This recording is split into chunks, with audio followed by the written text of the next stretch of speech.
Assalamualaikum warahmatullahi wabarakatuh. Nama saya Muhammad Farhan Fariza dari kelas IT 4. Saya akan menjelaskan tentang materi pertemuan 2, yaitu lingkungan basis data.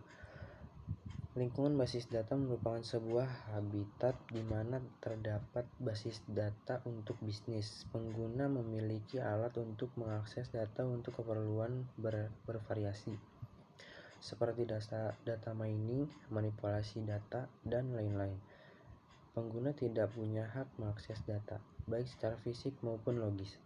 Tujuan utama dari sistem basis data adalah menyediakan pemakai melalui suatu pandang abstrak mengenai data, dengan menyembunyikan detail dari bagaimana data disimpan dan dimanipulasikan.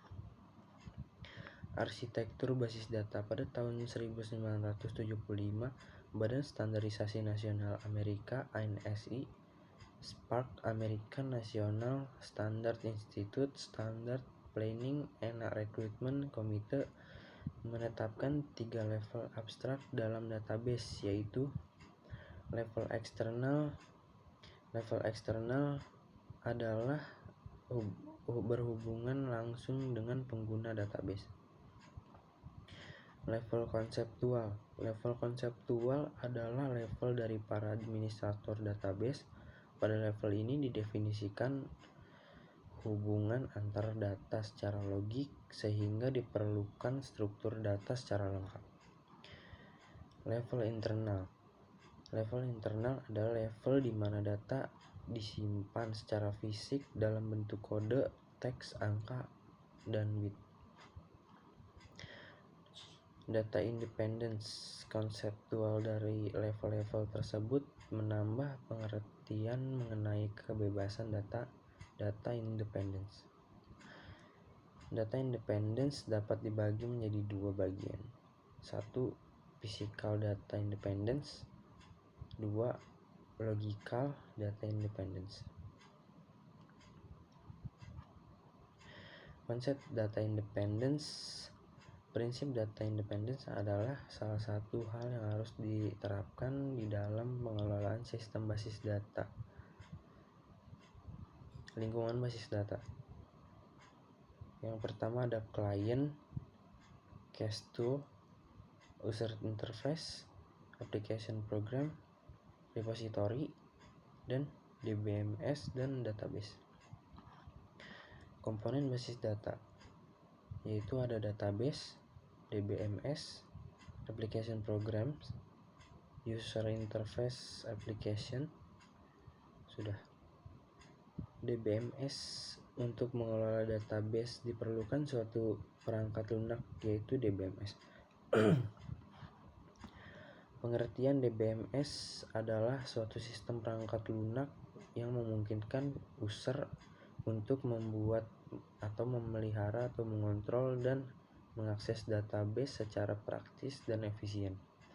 Dengan DBMS, user akan lebih mudah mengontrol dan memanipulasi data yang ada.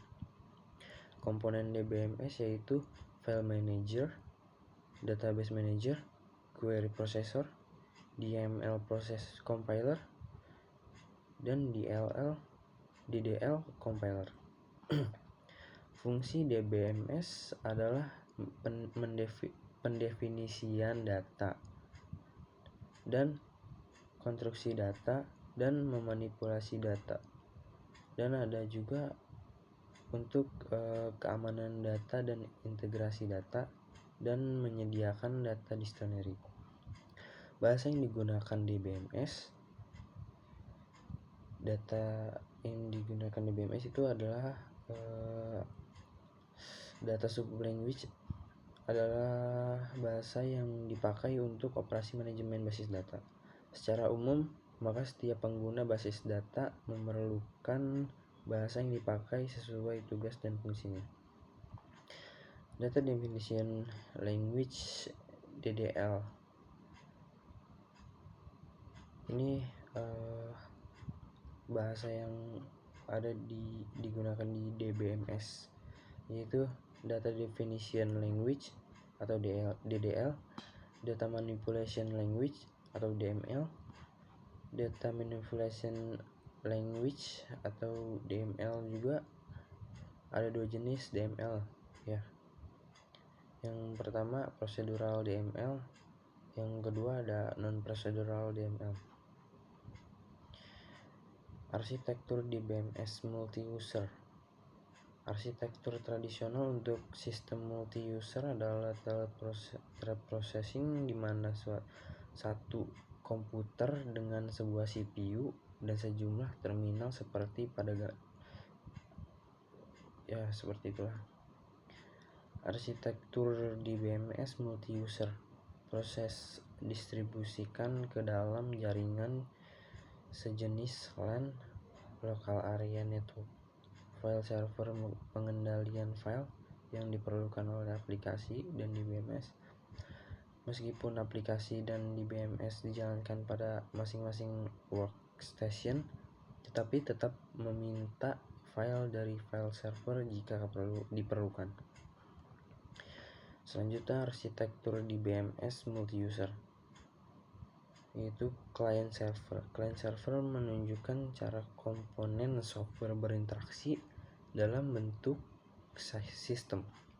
Sesuai dengan namanya ada sebuah pemroses client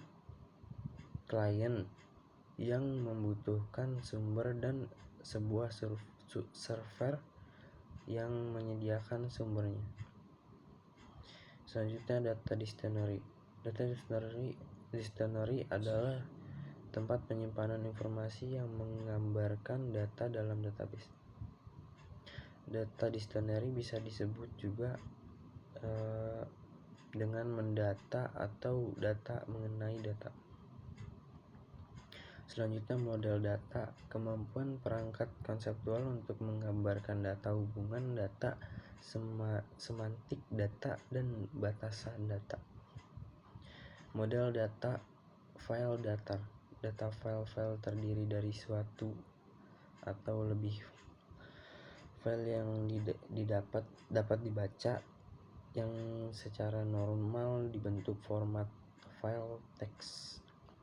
Informasi pada suatu file disimpan sebagai file dengan filenya memiliki panjang konstan atau panjang bervariasi yang dipisahkan beberapa karakter delimiter. Sekian video dari saya, terima kasih. Wassalamualaikum warahmatullahi wabarakatuh.